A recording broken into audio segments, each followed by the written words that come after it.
Hello, I'm IŞIK YAZAN, and I will talk to you about wisdom, the most important need in human life that comes before anything else. However, when we say wisdom, although it is purely a Turkish word, both a male and a female noun, no one knows much about wisdom.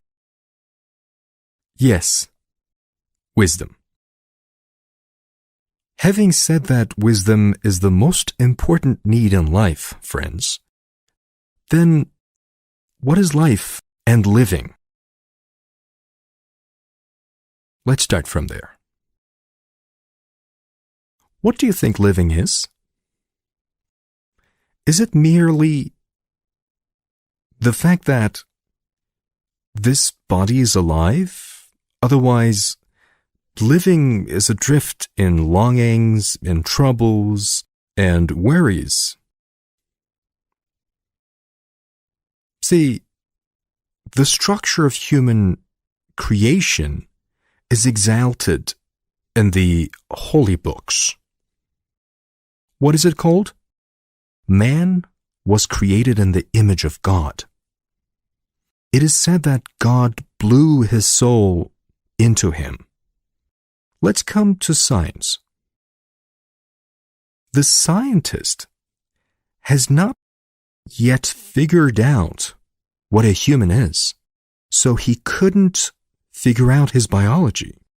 If he could solve his biology, he will fail to solve his psychology. If we solve it, then what is vitality? He will never be able to solve it. So, where is it? Isn't this amazing person in this universe? We would not understand the infinity of this universe. What is infinity? The galaxies, quasars, black holes, and the speed of light in the universe have not been solved by science yet. So, what is the state of this magnificent person within the magnificent universe? He's crawling, friends, isn't he? He is unhappy and, above all, hopeless. Look, the famous German philosopher Schopenhauer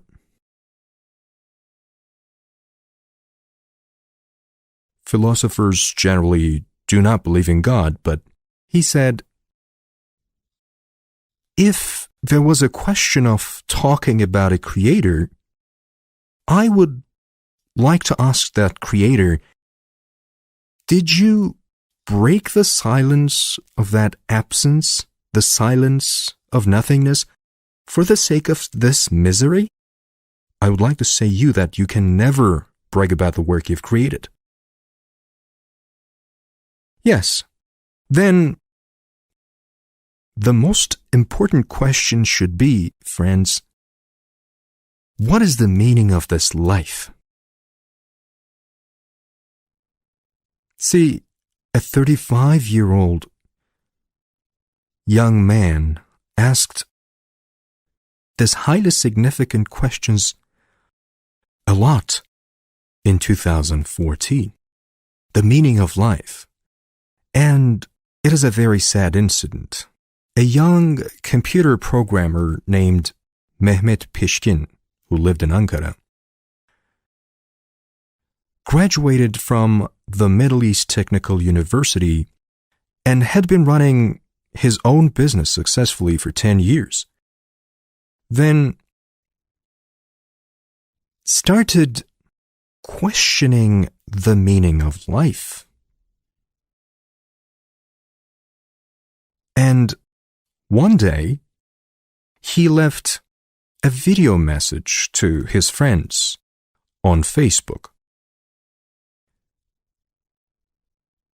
He says, "My dear friends, that I have begun to question the meaning of life in this life. But I couldn't solve it out. I couldn't find its meaning, and I don't want to live any longer in this life anymore. I wish you all happiness in life, but I couldn't find that meaning, that happiness. A very nice friend, well-versed, highly cultured, very cheerful, takes a glass in his hand and loves jazz music very much.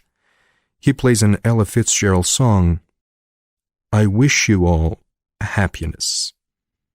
He sends this video saying, with love.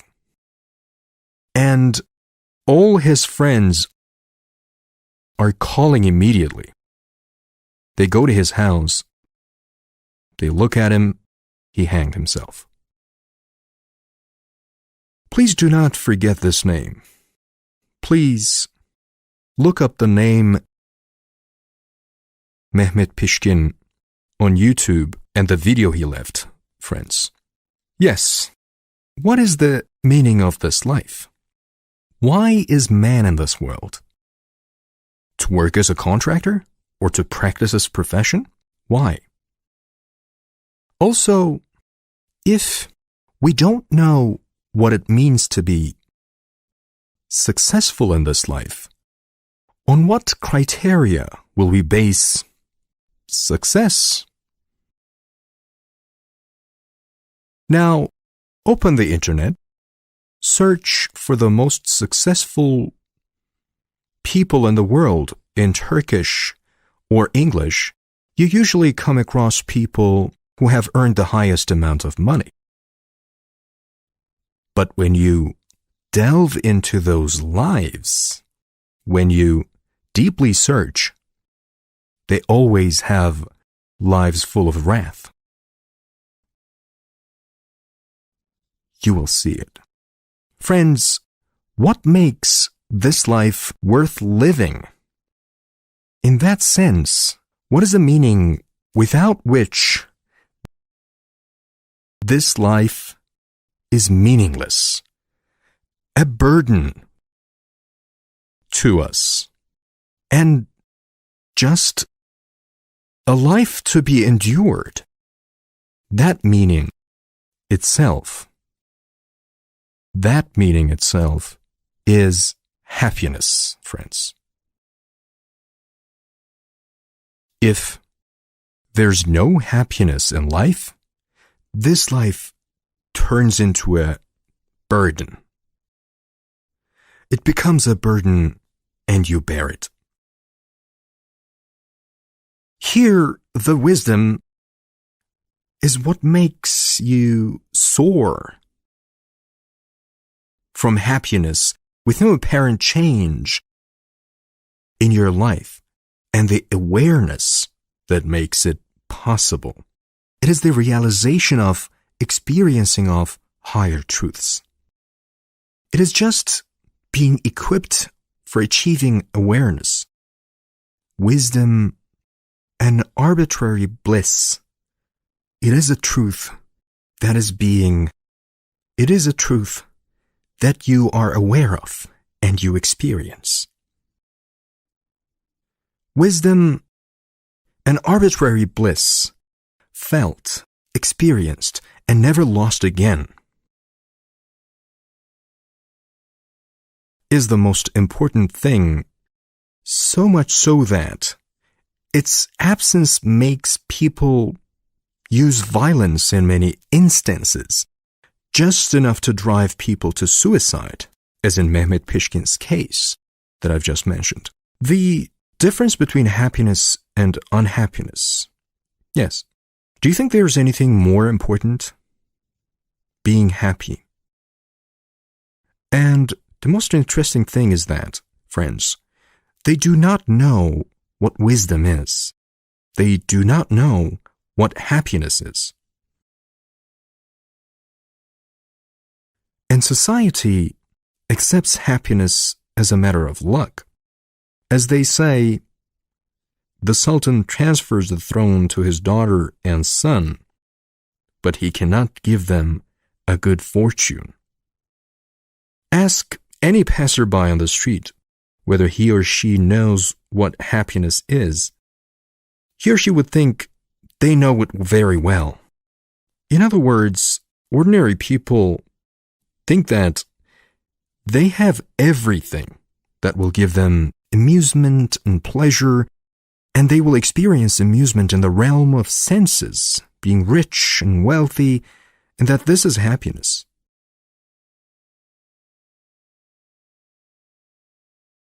But, friends, people's pursuit of happiness is always a search for emotion. Beware, experiencing an emotion, an excitement, a joy. But happiness is not a feeling of rejoicing.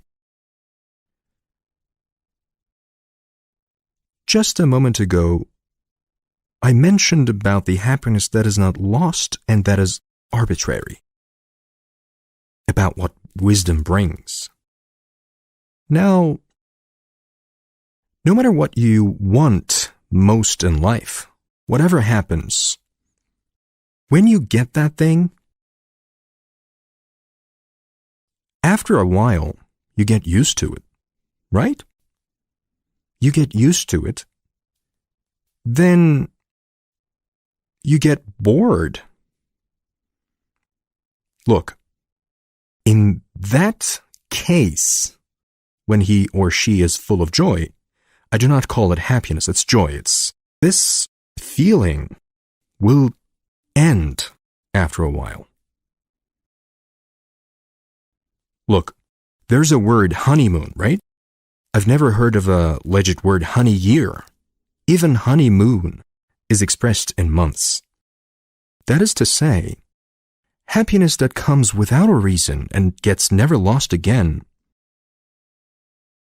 That is why wisdom exists. And society does not know that there is actually an education of wisdom aimed to attain such happiness that is arbitrary and never fades away. So they say it's a matter of luck. In general, we call society ordinary people. Ordinary people is like 999 out of 1,000 people. They desire to own, to acquire. They want to own the things they desire, to be happy with their possessions. And that is not happiness. Happiness is not something that you own. It's something that you realize. Do you have an ever-increasing and arbitrary happiness in you after such a realization? Yes. That's called wisdom. And that thing exists for thousands of years.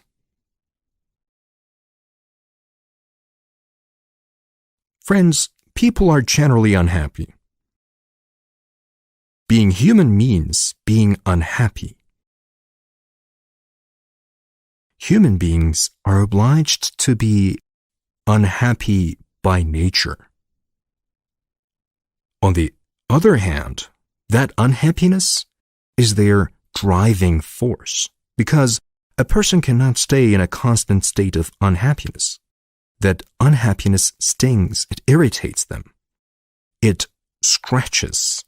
And this driving force of unhappiness is what will make people look for and find that arbitrary happiness.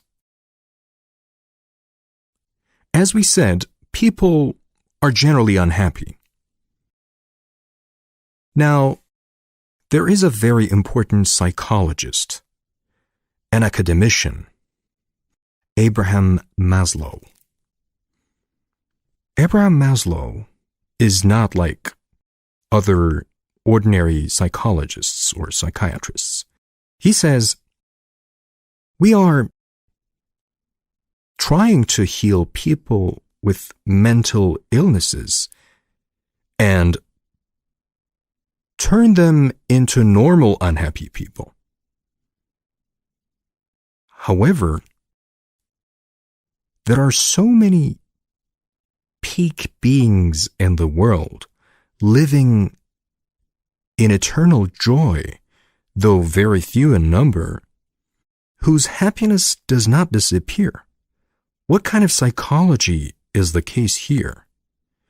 Abraham Maslow has a book, Peak Experiences, translated into Turkish as well.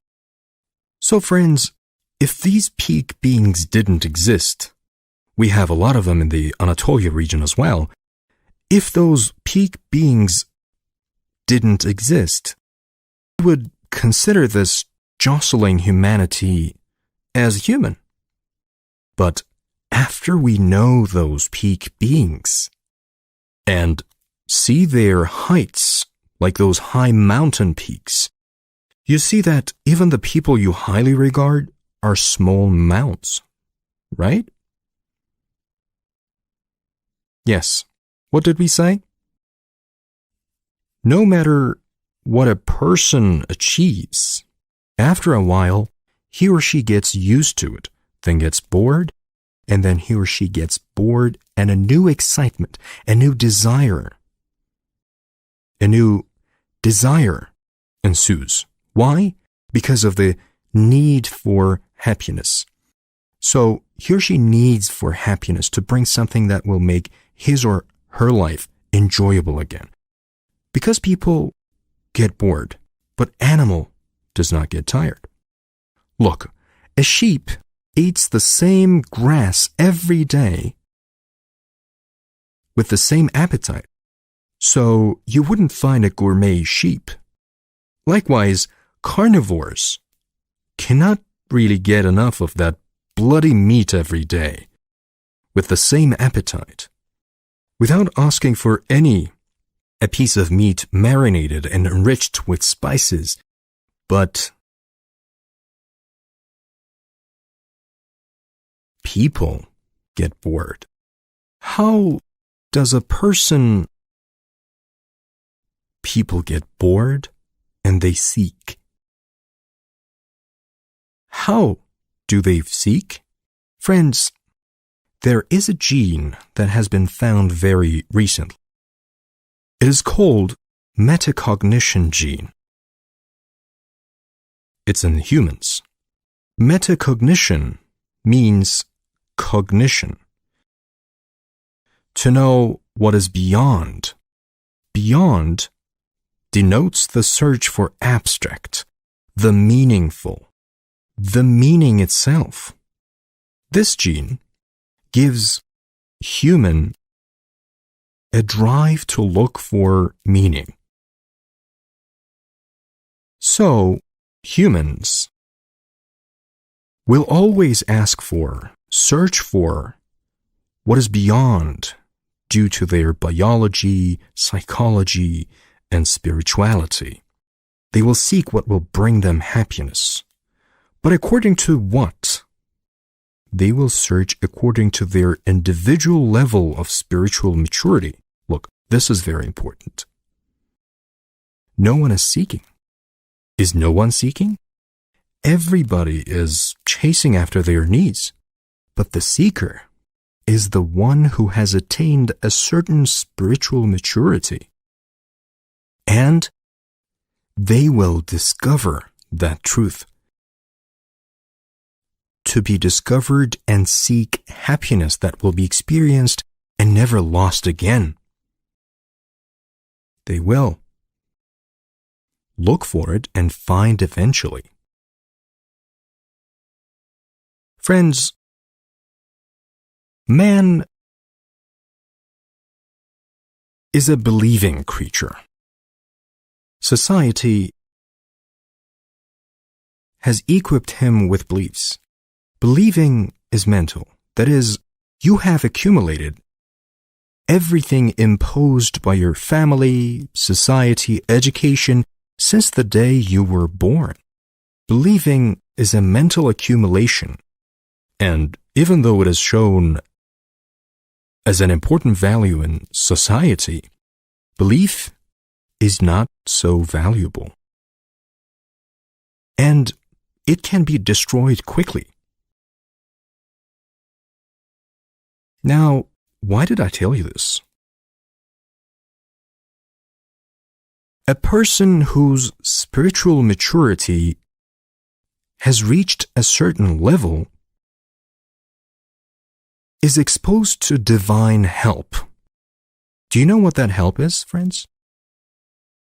God hits him against the wall and he falls apart. You know, as in cartoons, the character sticks to the wall and then falls down like shards of broken glass. That's when he or she experiences a big loss or a major disappointment or a devastating event. His or her mental loss or a major disappointment or a devastating event, his or her mental accumulation and belief is shattered, friends, because it has been imposed on him or her. It's been said that God is just, God protects and preserves you. The person who experienced such devastation loses his faith, stops believing in God, and starts swearing and says, if there's a God, damn his justice and all. And why did we call this slap, hit, a God's grace? Because it is not obvious at first that it is a help. And the person starts questioning the life. What is it? What is the meaning of this life? What is the suffering? What is the meaning of this life in general? Here, friends, the person who has asked this question is asking the most important question in life without even realizing. What is the meaning of this life? On the other hand,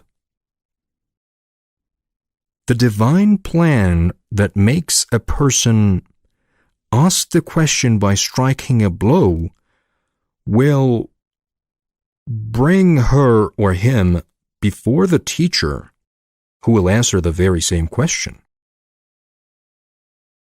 There's a very important expression in wisdom.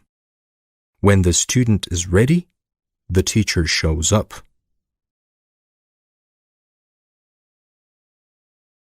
And when you, the student, find the education to the person who will answer the question, you go and ask a lot of questions first. You seek learning mentally. But the path of wisdom is not the way to find answers to your questions. It starts that way, but it is an awareness, a state of peace, which is nourished and experienced. That's why we said that when the student is ready, the teacher will show up. We named him or her as the teacher, but essentially, the qualification of the wisdom teacher is not teaching. That's why he is called a murshid. And it is said, especially today, the teacher is the one who transfers the known to you, what he knows in his mind to your mind, by which means language. Language is suitable for the known. However, it is said that there's no master without a guide. Today, there may not be a need for a teacher. You can inform yourself with the correspondent method from the information sources spreading from everywhere on the internet. But it is said that wisdom, that happiness, with no apparent reasons, cannot be acquired without a guide. Because the guide is not someone who knows, but lives. So, let's say I'm flying from happiness.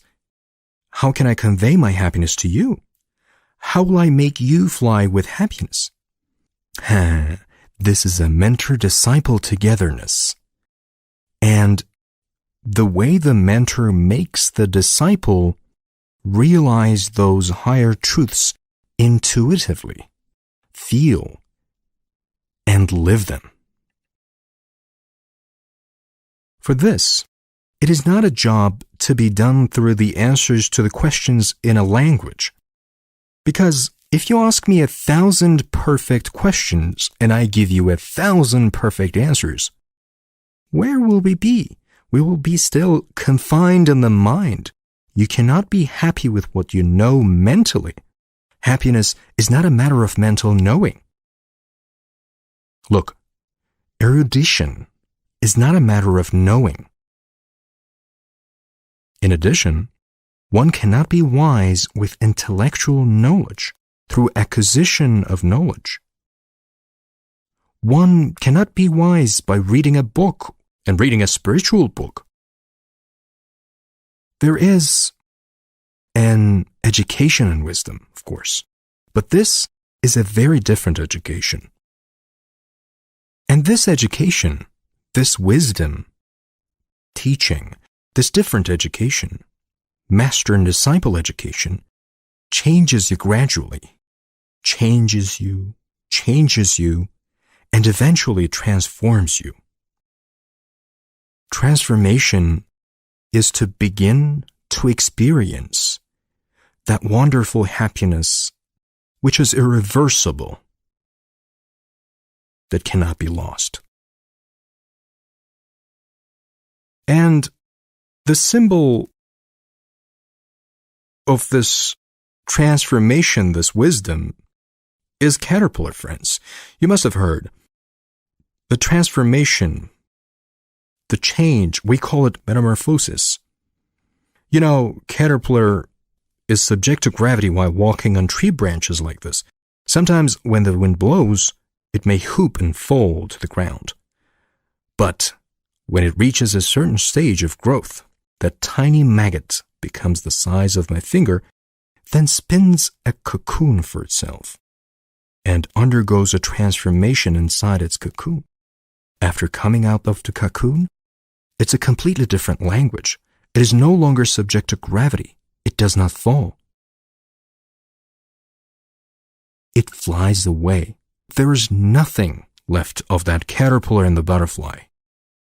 Therefore, when a person transforms, that person has passed from the old consciousness of humanity to a different consciousness of wisdom.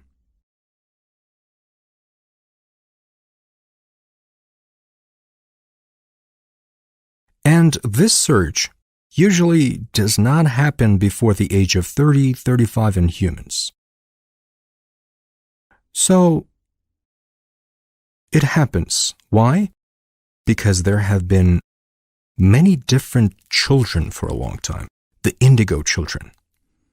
You must have heard the crystal children. A new generation of distinct consciousness has ushered in. Indigos came first. They reached the age of 40. More precisely, the crystals were about 20 years old. After that, the rainbow children reached the age of 10, 12, but there are always children coming in the style. Unknown to humanity, they come. Even their education and their nutrition are different, so their pedagogy is different. Their pediatrics is different. So I have been given these trainings for about 32 years, my friends. And that is the way it used to be. People who were over 35 years old and reached their 70s would come. Now, young people at the age of 19 come. So these are the new children I'm talking about. And I would like to tell you, in one of my experiences, the reason the transformation does not happen before the age of 35. Look, there's a private university, YAZAN University, in the Florya district of Istanbul. 7-8 years ago, I received a request from the university, and this university had 18,000 students. Now, it should be 25,000. They said, we want to create a wisdom department. It's a place that they can give trainings to people, to their students, and also the people who come from outside. It's such a place, the university. They said, we want to create a wisdom department. Can you train us here? How wonderful it is to be able to give or offer a wisdom awareness to those young people at the beginning of their lives. I had question marks in my mind, but I accepted immediately. And I had a troublesome way to go as well. I live in Üsküdar, so I took on 4 vehicles to get there. All the students were informed via email. A date was set to hold an introductory promotional work, as we are doing now. They made posters, the university hung them on the walls, etc. That day came, and do you know what I encountered when I went to the promotional work on that day? There was not a single young person from the university in the hall.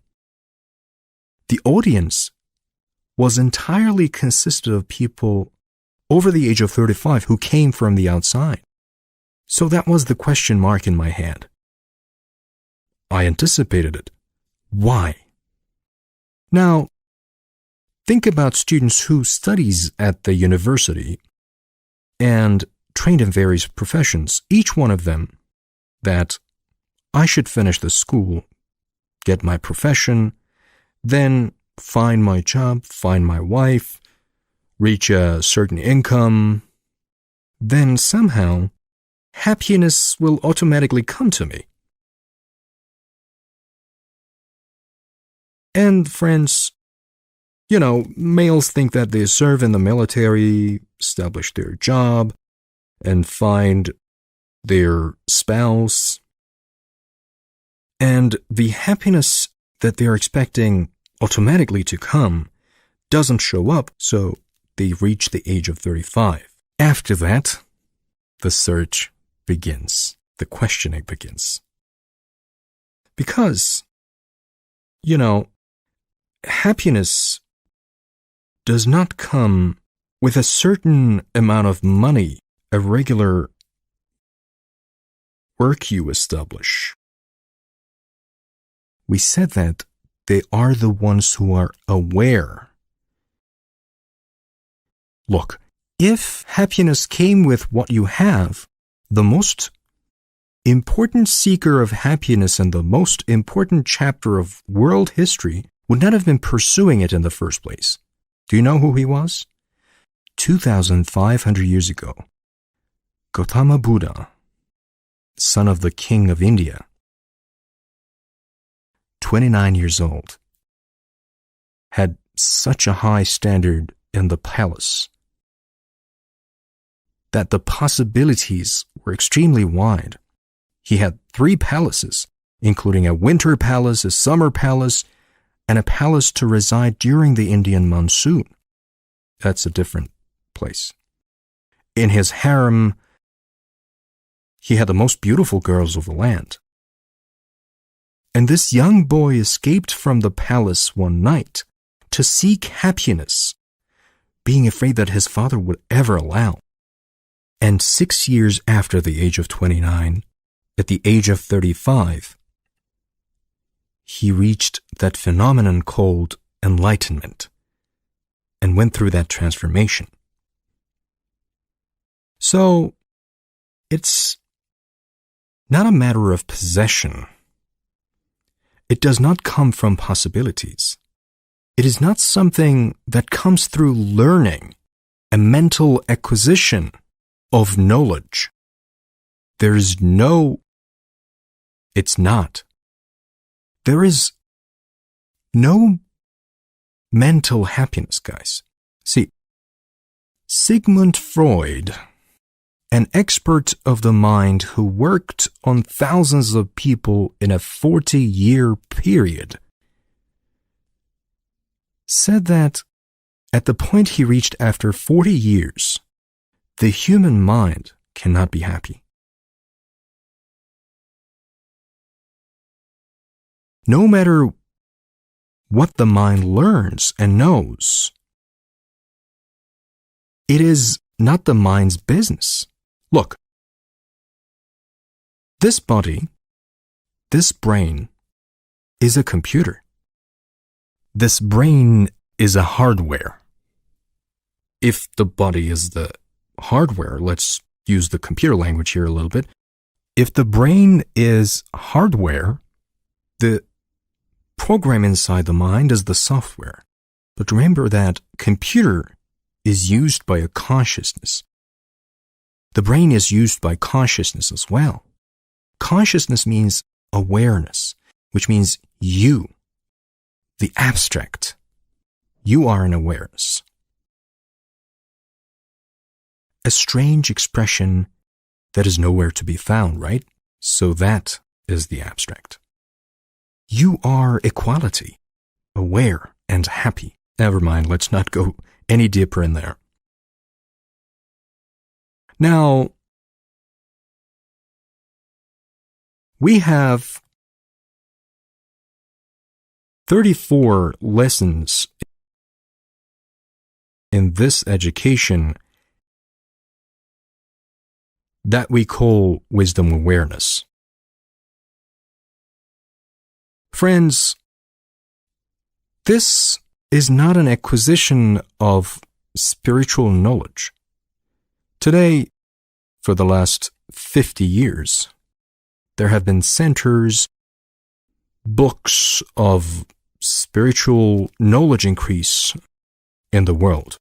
Now, you can collect spiritual information under 300 titles. You can collect them under 500 topics. The number of informative titles and topics that can be laid before you as the spiritual information. But we are talking about 34 pieces of information. Here are 34 pieces of information, non-spiritual information. These are the key information that opens the awareness of wisdom. In other words, unless that key information is included in those 500 titles or topics, nothing makes any difference. However, knowing, learning, reading, and all that actually is about. However, during the wisdom training, in the, 4th or 5th lessons, your peace of mind will begin to increase. As you go on, external events will no longer affect you, and you will begin to change.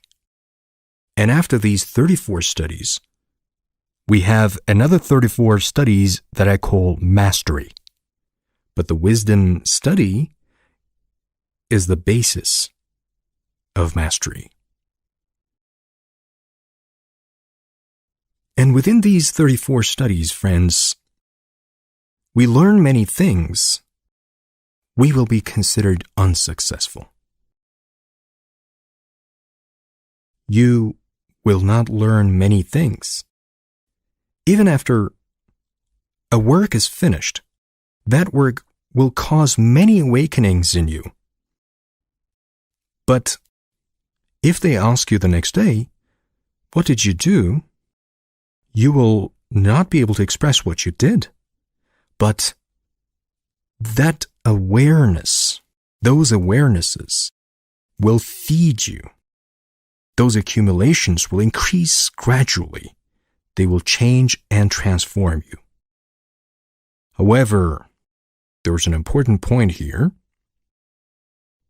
that wisdom cannot be reduced to human happiness only.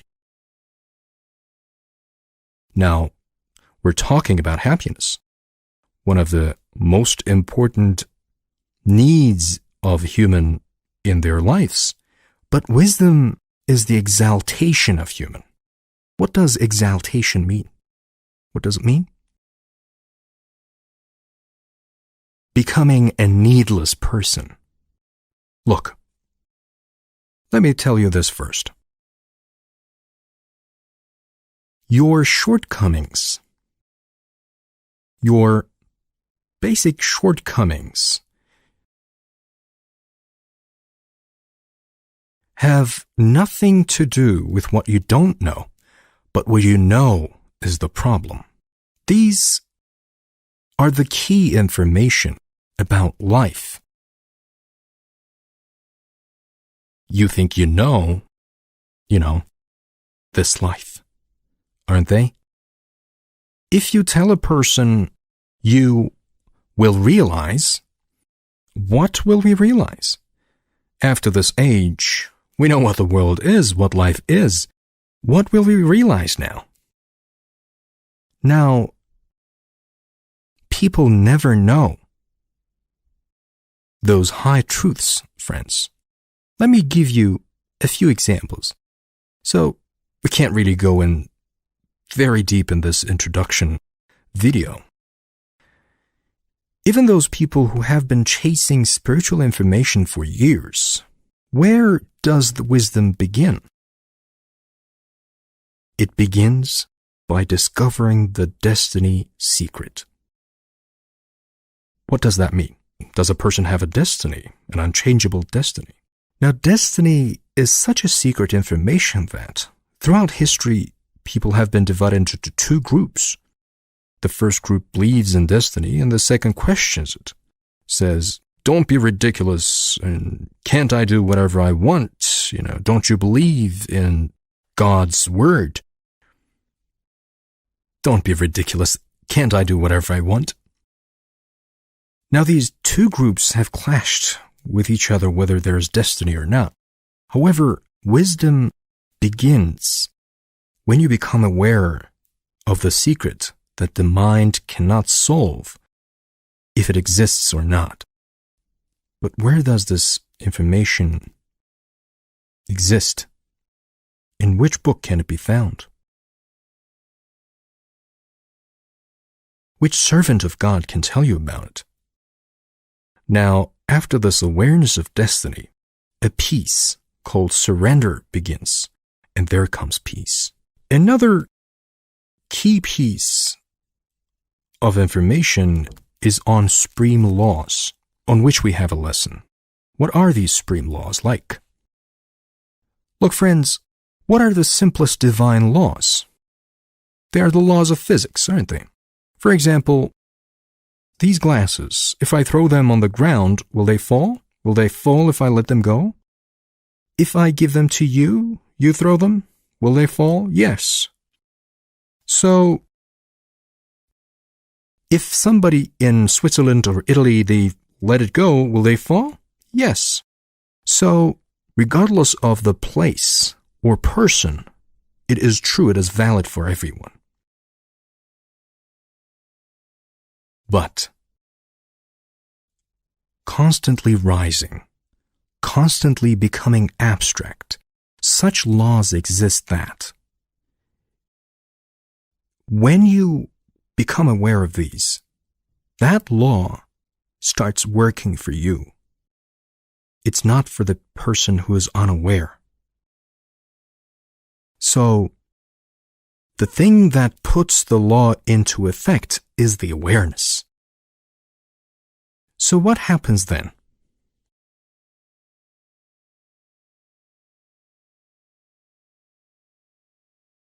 You imagine something you need, and it suddenly appears in your life.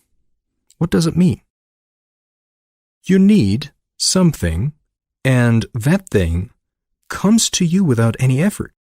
Is there such a ridiculous thing? Yes, it's not a fantastic event. Look, I mentioned that I've been offering these studies for 32 years. We have a lesson called manifestation under these wisdom lessons, covering more than mastery, in fact, much beyond. Our friends who have the manifestation training experience a couple of manifestations on daily basis. So, it's not so fantastic. But, what do you say? The other person. Look at this person. He's so fortunate, he's so lucky. We are struggling, trying hard to provide for our needs in life, whereas this person just sits there and everything happens. But you are not aware of the difference of awareness between the two cases.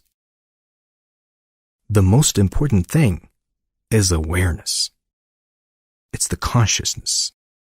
A person who reaches a certain height in awareness is an exalted person. He's a god in his own right. Be, and it happens. Yes, that is mastery. Now, apart from all these expressions of happiness, transformation, and exaltation, the need to know about the importance of wisdom during the time we currently experience, about these troubled times. Friends, wisdom is a type of knowledge and accumulation of awareness which has been spatially granted to those who have already reached a certain level of spiritual maturity and started a search for thousands of years. However, there's a separate type of knowledge about today that is not embodied by this accumulation of awareness, this content of wisdom. I covered in the 18th study of our 34 studies. It's 3 hours from beginning to end.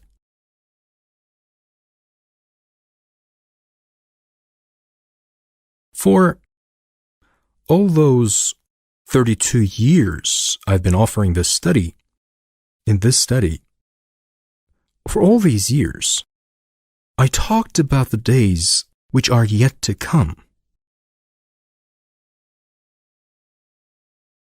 Friends, a brand new era is dawning for humanity, especially this wisdom awareness, a brand new dimension, a brand new age, a brand new life for those consciousness that have reached the mastery awareness. And this is very soon to be born. I've always said this over the years, but look, we said birth, a new era is yet to be born. Like every birth, it will be born in pain. In other words, humanity will go through a very tough period.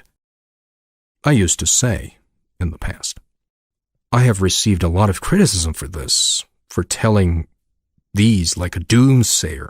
But in a childbirth, do we focus on labor pains or the baby to be born like a ball of light?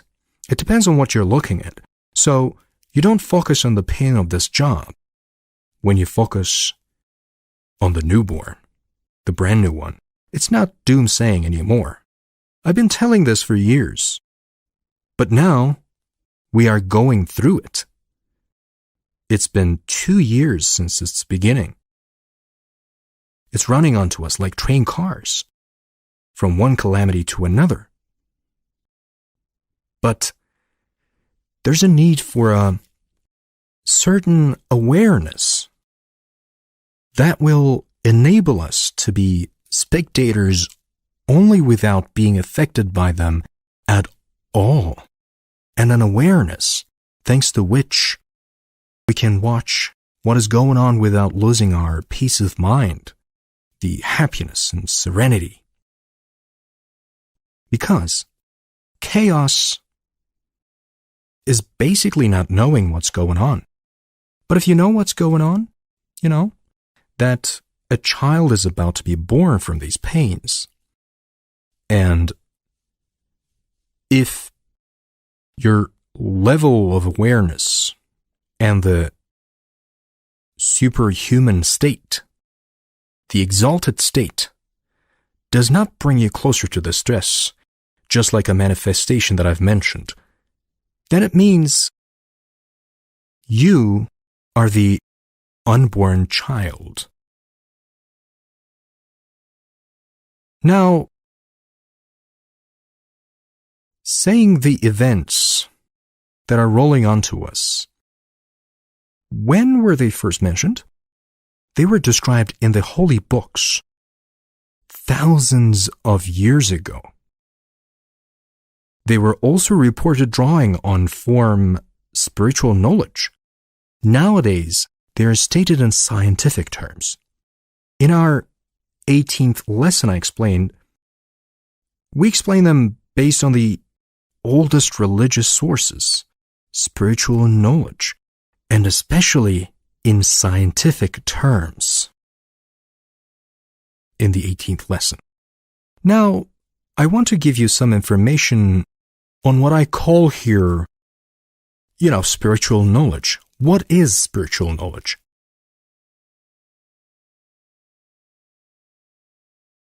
What is message information? Friends, previously there were 3 sources of information that people investigated. The oldest one was religious knowledge, holy books and religious knowledge. And later that, a second source of knowledge emerged, which was created by philosophers' thought structure in the age of philosophers, which we later call the Greek philosophers. It happened. Then, each philosopher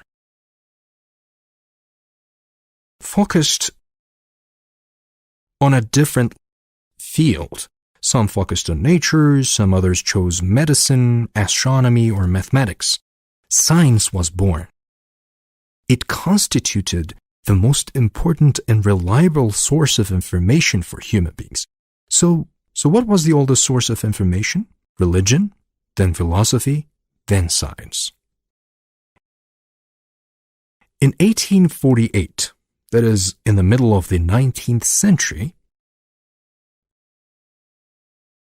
a working-class family arrive in the town and settle in a house in the U.S. near New York. This place is called Hydesville. This family arrive in the town, settle in a house. The father works until late every day, a mother and 3 daughters. Their last name is Fox. And these 3 girls are called Fox sisters. The house they live in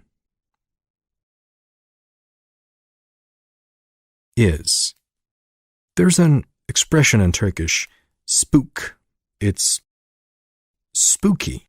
Strange noises are coming every minute, day and night, knock, knock, and pat and smack and etc.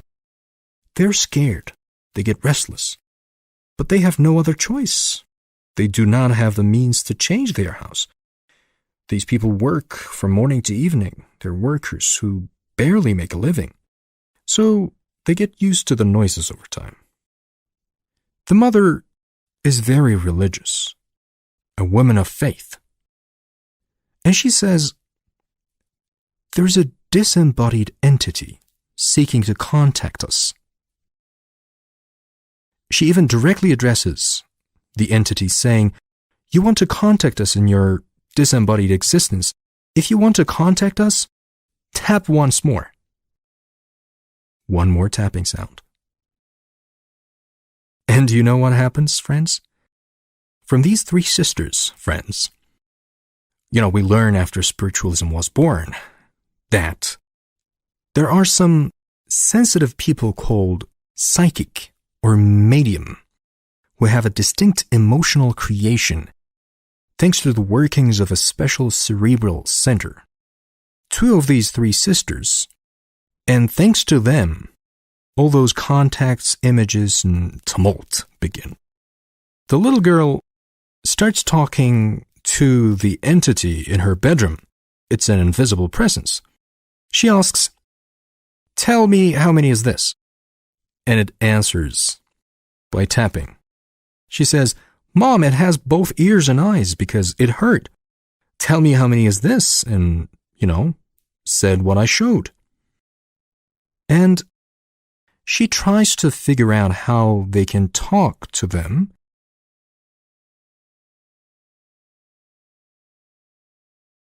So they start in such a primitive way as tap for once for the letter A, tap twice for B, and of course, she doesn't know what to do when they reach Z.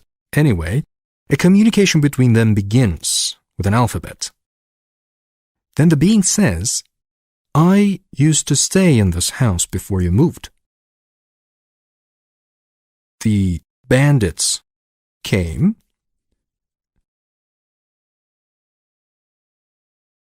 and they killed me for my money. They took my money and they buried me in the south corner of the basement.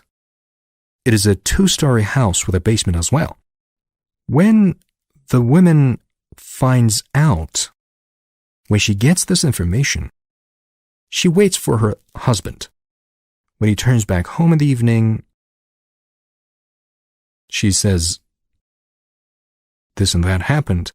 Of course, they tell him every day that they hear such and such noises. And she says, "They buried this person on the south side." He digs and, indeed, bones come out, skeletons come out.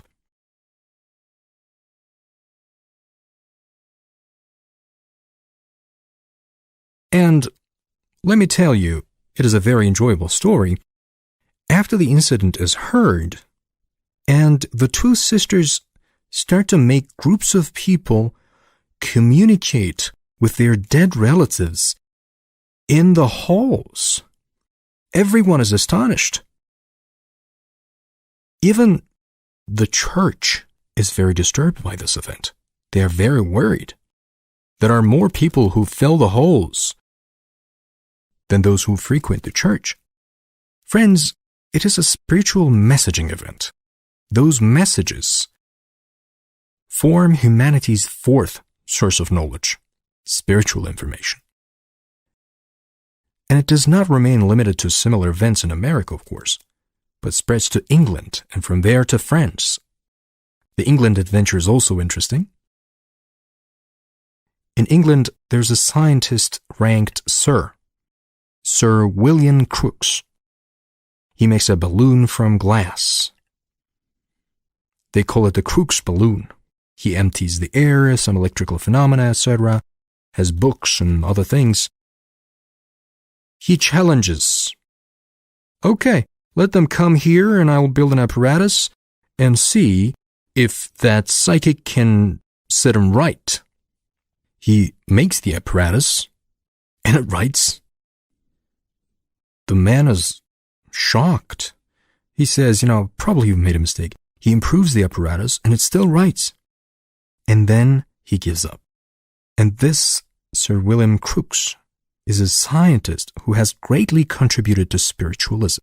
From there to France, Ellen Kardec, a French researcher, almost creates the constitution of spiritual realm.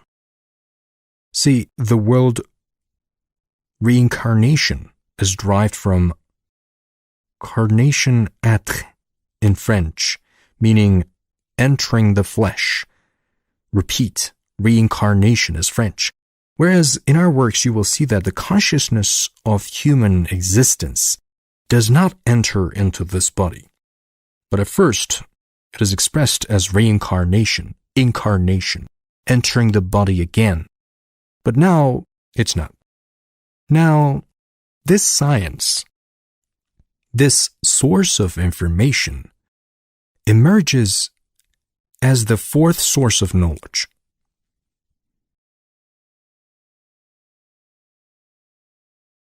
It comes to our day, and it takes on a new color since the 1970s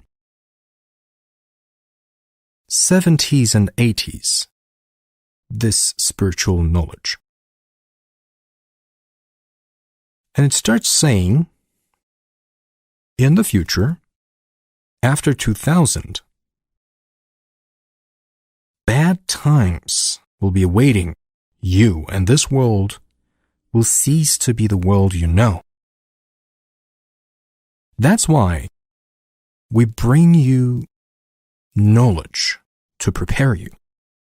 You need knowledge so as not to suffer from or be affected by this crisis.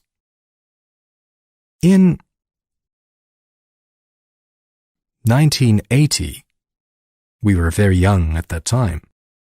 We were researching these topics. An American guy, David Spangler, wrote a book, The New Age. Now, friends, there was a group of 6 people based in Adapazarı, working without leaking any information, who had almost no knowledge of this book. They were led by an old man. All of them were men. They were led by a psychic, and he was constantly receiving information. In 1980, they decided to open up and started to convey the information they received. And I saw that. Whatever David Spangler said, the Adapazarı group said the same things. The parallel was not limited to those two. Then spiritual books started to emerge. Now, in summary, they argued that after the turn of 2000, in early part of the 21st century, humanity would experience a transition. This transition would be very difficult and very bad. When you approach those times, when you approach that bad transition period, the time energy would accelerate. And now, as we were young, we asked ourselves, what does it mean the time energy would accelerate? Now I'm talking about 1980. Now the 24-hour will be shortened halfway. How is it going to happen? You know, we are young people, so we ask, how is it going to happen? Is the clock going to turn faster? Nevertheless, if everything accelerates suddenly, you cannot realize it. You just realize that you can't catch up with anything. Now, those older than 40 are aware of how time accelerated today, especially compared to the oldest periods they know and remember. We can't reach anything. As saying, it's only morning, it quickly turns to afternoon. Now, me, who knew those periods very well, knew the endless times of the days, and even there was an expression, to kill time. Now, there's no time to kill. There isn't even a minute. Now, it was said that the time energy would accelerate. And it's one of those things. So what happened next? A famous, well-known fact about America, the transition of North America to South America, the Mayan civilization, in that tiny part, the Mayan civilization, which doesn't exist today, only 3 of their books have survived until today, by pure luck. We're going to talk about them in great detail. All three belong to the Mayan calendar, and they have a supreme being, which they call Kukulcan, a god-human, called Chichen Itza. There's another supreme being who goes from Atlantis to Egypt, Hermes.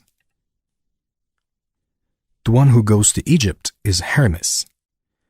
The one who goes there to Mayans, Quetzalcoatl. This great calendar that describes everything till today, he creates it. That society that lived in the Stone Age, sacrificing human beings to God, which is called a god-human.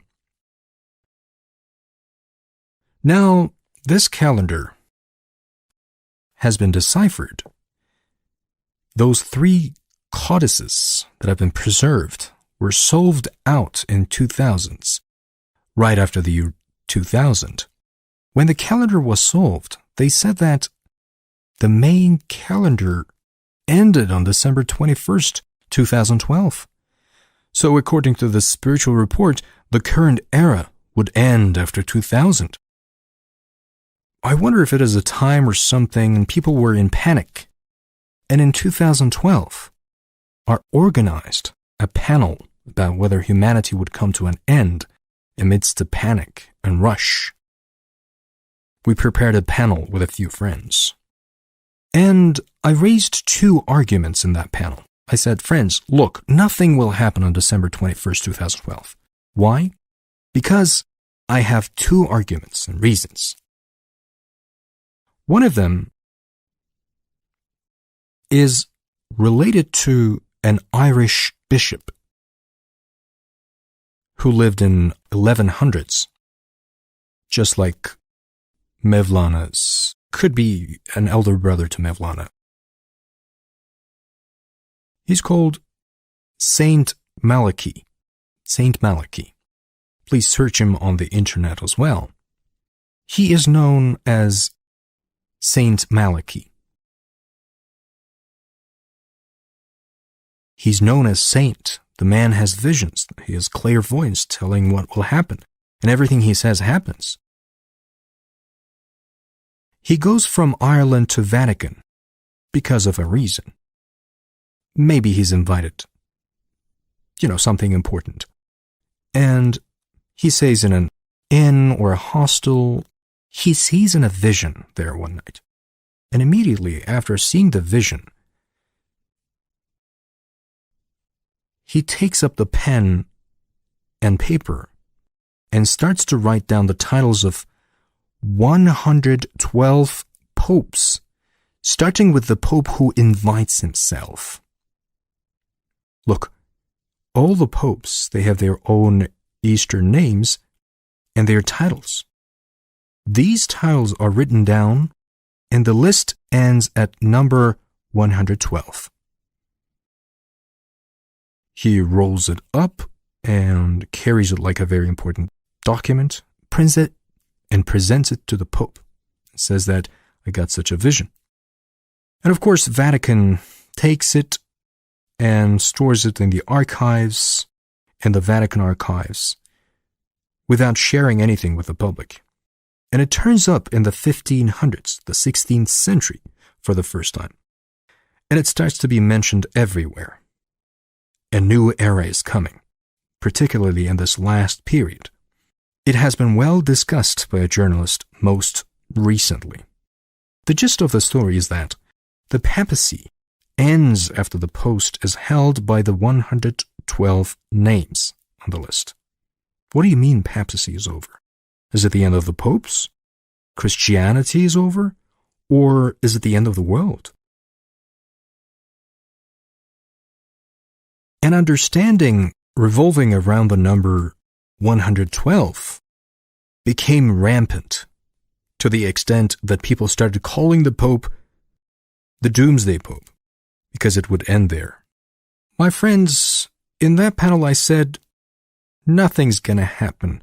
Pope 111 is sitting there, 112 is not passed, so nothing's going to happen. And my second argument was based on the works of Dr. Bedri Ruhselman, who made significant contributions to Turkish spiritualism. You know, his medical education as spiritualism was spreading from England to France. Following his enthusiasm, he went to Meisterschule, or Virtuoso School, in Prague, the capital city of Czechoslovakia at the time. While he was studying violin there, he learned it from its main source in Europe, and he developed a keen interest.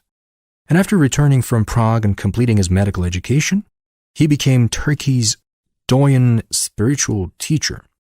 In 1946, he presented a spiritual knowledge for the first time with his 3-volume book, Spirit and the Universe. And he presented a knowledge for the first time in the spiritual universe. I don't want to go any deeper into the book. And I said, in Bedri Ruhselman's book, he wrote 5 books in his lifetime. First of all, after the 3-volume Spirit and the Universe, after these 5 books, a special kind of knowledge began to flow to Bedri Ruhselman in the last years of his life, in 1958. And he was astonished despite all his years of mastery.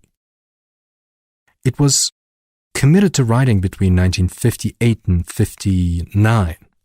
In 8 months, and while we thought it would be published, he said, no, it will not be published now, but in the future, at a time when humanity will need such kind of information even more.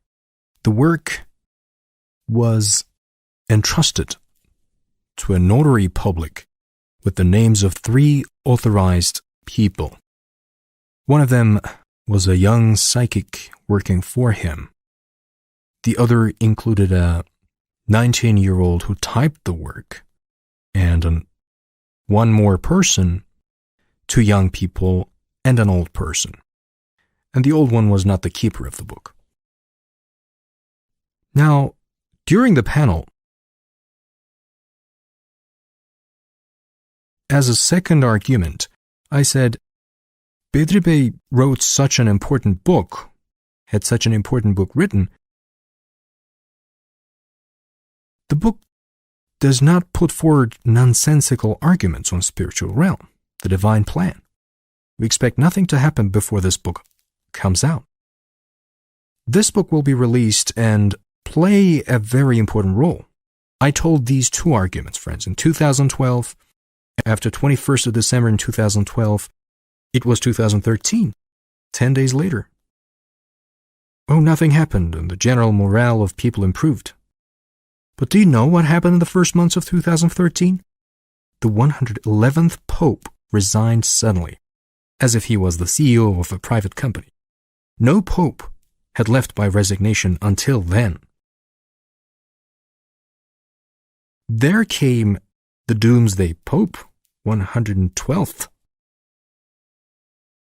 We heard that Bedri Ruhselman's book was given for typesetting, and it was published in early April 2013. I said, see, anything can happen anytime. Yes. Now, I want to share with you these scientific aspects, friends, aside from the spiritual aspect. The book that Bedri Ruhselman left, that spiritual knowledge, when that book came out, we saw that it included detailed descriptions of what we call the transitionary troubles of the new age. The book is not limited to that, of course. It contains very important spiritual information, but 1/3 of the book is full of descriptions, similar to the knowledge we give. Look at Bedri Ruhselman's book. There's not a second book that was left at the notary for 54 years. and then came out when humanity needs it most? There is none. None in the world. And this special book tells the same things. Now, let's touch upon the scientific aspect. I can't really get into detail, but there's the phenomenon of the acceleration of time energy. There are two academicians named Sergei Smelyakov and Yuri Karpenko in the Ukrainian Academy of Sciences. These two academicians, Sergei Smelyakov, and please search them too, they investigated the acceleration of this time energy for 5 years on high-level mathematical examples, and finally translated their research into scientific data. There is a ratio called the golden ratio. I'm not providing any further details because I discuss it in our 18th lesson. Golden ratio. It's 1618. It's called a Fibonacci rate constant. Now, first Sergei Smelyakov observed that there's an enormous Fibonacci sequence in the creation, setting of the world. Everything is connected to it. It has a spiral. There's a spiral drawn for that golden ratio. Look, this spiral is something like this. What Smelyakov found is that time energy that is accelerating overwhelms humanity. Now let me explain at this point. They conducted another scientific experiment. They put 15-20 mice in a cage, and they feed them regularly. And they narrow the cage by 1 centimeter every day. Friends, 1 centimeter and 1 more centimeter, and animals lead their normal lives. They eat their food, but when this shrinkage reaches a certain limit, the animals begin to tear each other apart. Stress arises. Now, in the last 30 years, 3 expressions have entered our language. The first of which is stress. I saw it in a book 30 years ago. The book had a red cover, and it said stress on top of it. And I found it very curious, so I read it. 10 years passed. I saw anxiety, which means stress being permanent now. Another 10 years passed, and it's depression. The depression driving many people to frenzy in contemporary society can be compared to the condition the mice are subjected to. Now, in other words, as time energy shrinks, you rush to get the money you need, work more in less time. You cannot find time to rest. And because of being exposed to a lot of troubles and not finding time for anything at all, because of these,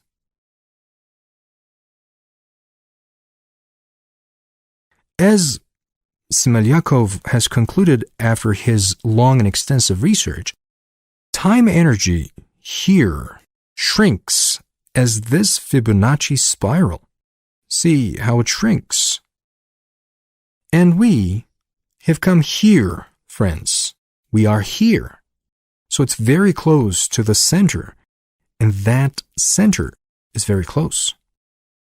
Look, Smelyakov Karpenko found it in the 2000s. Here is the book of information transferred to Bedri Ruhsalman, the divine order in the universe. It waited at a notary office for 54 years. Came out in 2013. And added to the list until today, it was given to Bedri Salman a long time ago. I drew some things here. The book is available in English. Let me show you here. It's going to be more clear. Look, friends. Do you see this official time curve? Time curve. This time curve gradually narrowing towards the center. It's a piece of information given in a spiritual way. And here is something that is found as a result of high mathematics, which tells us about the shrinkage of time energy, Fibonacci spiral. Now, what is going to happen when you get to the center? You're getting closer to the center fast. Of course, because it gets smaller in diameter each round, it gets faster. For example, this year will be shorter than last year. And when it reaches the center, as it is told in the book of Bedri Salman too, time and matter will collapse, and energies will cause a great leap in consciousness. That's why, in whom? Now think about a glass. If it's full to the top, one drop will make it splash. So this last drop, the impulse of that last splash, will only happen if the glass is full. We need to be ready. There's a need for preparation. Bedri Salman's book tells that when that moment comes, a door will open in humans' inner world. He means consciousness, the world of awareness. Here, we are at this point as a spiritual message, as scientific data, and as the theory and method of our wisdom education. And when that day comes, we are there. And when that day comes, there is a very important awareness requirement. We should get ready.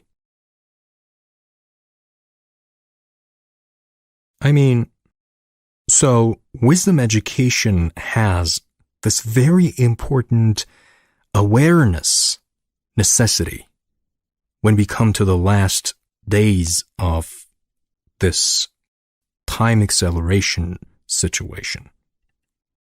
And for this, there needs to be a preparation, friends.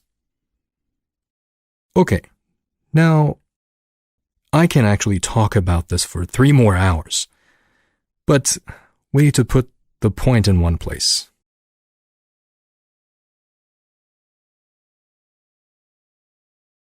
And I would like to give you an example.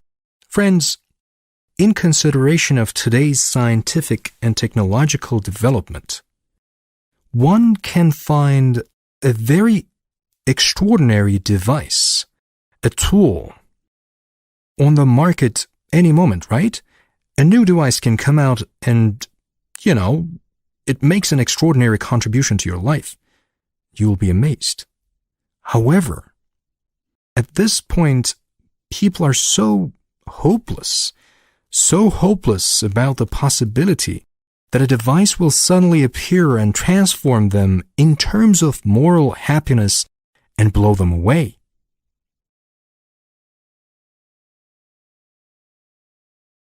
There are times which are the most important times in a person's life, and they present the greatest opportunity. And it is unexpected. It suddenly appears and pulls you out of yourself. It's not a work of the mind. It's not a mental pull. It is intuitive. So, if my statements in the wisdom presentation today have aroused an excitement in you while listening to me, if my words have sounded true to you, or even caused enthusiasm in you,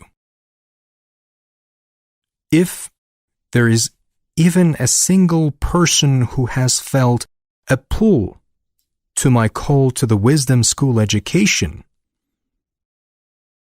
we may assume that I have delivered the talk only for that one person. And it will be a gospel for that person's transformation. Thank you all for your participation and time. Thank you very much. Goodbye.